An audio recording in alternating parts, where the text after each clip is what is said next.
রাধে রাধে, হরে কৃষ্ণ বন্ধুরা, তোমরা সকলে কেমন আছো? আশা করছি তোমরা সবাই খুব ভালো আছো। আমি রনিতা, রাধিকা মাধবের সংসারে তোমাদের সকলকে জানাচ্ছি আরও একবার স্বাগত। তো এই ভিডিওটা ছিল হচ্ছে ষষ্ঠ দিন চন্দন যাত্রার। তো এই কদিন যেহেতু খুব একটু ঠান্ডা ঠান্ডা ওয়েদার ছিল, তো এই জন্য আমি আমার মাধবের পুরো গায়ে কিন্তু চন্দন শৃঙ্গার করিনি। কিন্তু যেহেতু আবার গরম পড়েছে আর আমার মাধবের কিন্তু বেশ কষ্ট হচ্ছে এই গরমেতে, তাই জন্য ভাবলাম আজকে মাধবের পুরো গায়ে চন্দন শৃঙ্গার করি, ওরও খুব আরাম লাগবে। আর তোমাদের সাথেও একটা ছোট্ট ভিডিও শেয়ার করা হবে, তোমরা কি করে কি করবে সেটা জানিয়ে দিই। তো প্রথমেই দেখো, চন্দন বাটায় কিন্তু আমি অনেকটা পরিমাণ চন্দন বেটে নেব। তো বেশ অনেকটা পরিমাণ চন্দন বাটার পর দেখো, এই এতটা পরিমাণ মোটামুটি আমি চন্দন বেটে নিয়েছি। তারপরে সেটা যে পিলা চন্দন আছে, অষ্টগন্ধ কুমকুম পিলা চন্দন, সেইটার সাথে আমি চন্দনটাকে ভালো করে মিক্স করছি। এর মধ্যে আরেকটু জল দিয়ে লেপ বানিয়ে নিয়েছি।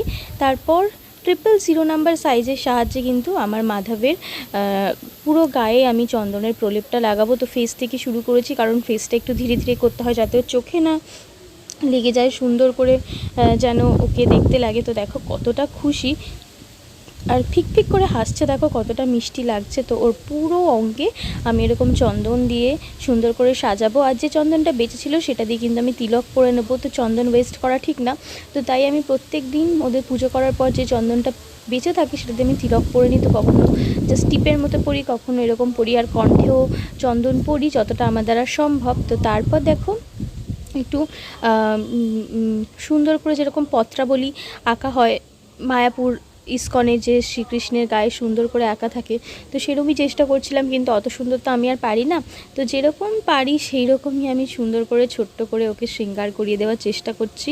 তো দেখো কতটা সুন্দর লাগছে ওকে দেখতে। আর এই ধরনের শৃঙ্গার মানে চন্দনের পর এরকম ছোট ছোট ফুল দিয়ে শৃঙ্গার কিন্তু আমি প্রথমবার আমার মাধবকে করছি। এর আগে কোনো দিন চন্দন দিয়ে শৃঙ্গারের সময় এটা করিনি। আর ওর বুকে দেখো রাধা নাম লিখে দিয়েছি, আর খুব সুন্দর লাগছে ওকে দেখতে। তারপরে গয়নাকাটি একটু একটু পরিয়ে দেবো, বেশি পরাবো না। হাতটা আর গলাটা একটু খালি খালি লাগছে, তাই একটা করে চুড়ি আর হচ্ছে একটা করে একটা মালা পরাবো, কারণ খুব গরম। তো এই গরমে কিন্তু আমাদেরও খুব একটা সাজুগুজু করতে কিন্তু ভালো লাগে না। তো এর জন্য ওকেও হালকার মধ্যে সুন্দর করে সাজুগুজু করিয়ে দেব। আর এরপর হচ্ছে ওকে পরাবো ছোট্ট একটা চুল। তো এই চুলটা কিনেছিলাম যখন ও মাধবের প্রথম চুল, মানে মাধব যখন এসেছিল মাধবের সঙ্গেই আমি এই চুলটাও নিয়েছিলাম। তো এটা মাধবের প্রথম চুল। আর পরিয়ে দিলাম এই ছোট্ট একটা পাগড়ি, ছোট্ট না বেশ সুন্দর পাগড়িটা দেখতে।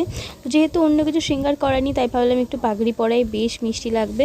তো দেখো আমার মাধবকে কতটা সুন্দর লাগছে, কতটা মিষ্টি লাগছে। একদম সুন্দর সুন্দর বাবু আমার আর চুপচাপ বসে আছে, এত সুন্দর লাগছে দেখতে। ইয়েলো কালারের যে গায়ের বর্ণ ওর হয়েছে, একদম পীতাম্বরধারীর পীতাম্বর বর্ণ, খুব সুন্দর লাগছে, এত মিষ্টি লাগছে কি বলবো।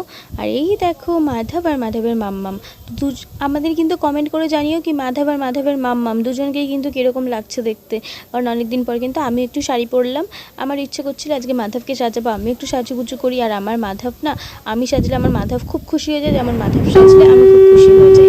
তো তারপরে পুজো টুজো করে নিলাম, শঙ্খধ্বনি বাজিয়ে নিলাম যেরকম আর কি বাজাই। তো আর এই দেখো পাশের র্যাক্সটা রেখেছি, যেটা কিনা মাধবদের জন্য কত সুন্দর লাগছে, জায়গাটার লুকটাই যেন আরও এনহ্যান্স করে দিয়েছে। আর তারপরে দেখো আমি করে নিলাম ওদের আরতি, আজকে ভোগে দিয়েছিলাম লাড্ডু। তো যেহেতু আমাদের বাড়িতে মানে নিরামিষ রান্না সবসময় হয়ে থাকে না, তো যার জন্য আমি সবসময় আমার গোপালদের ভোগ লাগাতে পারি না। তো যেদিন যেদিন ভোগ লাগানোর ইচ্ছা হয় সব কিছু সুন্দর করে পরিষ্কার করে আলাদা বাসনে ওদের জন্য ভোগ রান্না হয়, কিন্তু রোজ তো সেটা সম্ভব নয়। তো এখন পর্যন্ত আমার সেই সৌভাগ্য হয়নি যে আমি প্রসাদ ভোগী হতে পারবো। তো যেদিন হবে সত্যি আমি প্রচণ্ডই খুশি হয়ে যাব। তো এই দেখো এই হচ্ছে আমার মাধব সোনা, ছোট্ট মিষ্টি সুন্দর মাধব সোনা। আর কেমন লাগছে নিশ্চয়ই আমাকে বললো। আর এই হচ্ছে ওদের সম্পূর্ণ লুক, আমার মাধব আর রাধিকার। তো ভিডিওটা ভালো লাগলে কিন্তু অবশ্যই লাইক করো, কমেন্ট করো, শেয়ার করো ফ্রেন্ডস ফ্যামিলি সকলের সাথে। আর চ্যানেলটাকে সাবস্ক্রাইব করতে একেবারেই ভুলো না। দেখা হচ্ছে তোমাদের সাথে অন্য একটা ভিডিওতে। রাধে রাধে।